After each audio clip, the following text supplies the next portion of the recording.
Every day people wash their hands with soap. Eat processed foods.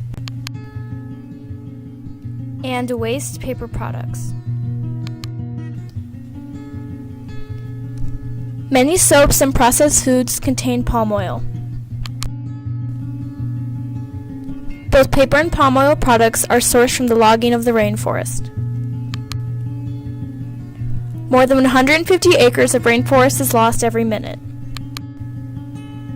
Ecological effects include the loss of habitat for endangered species,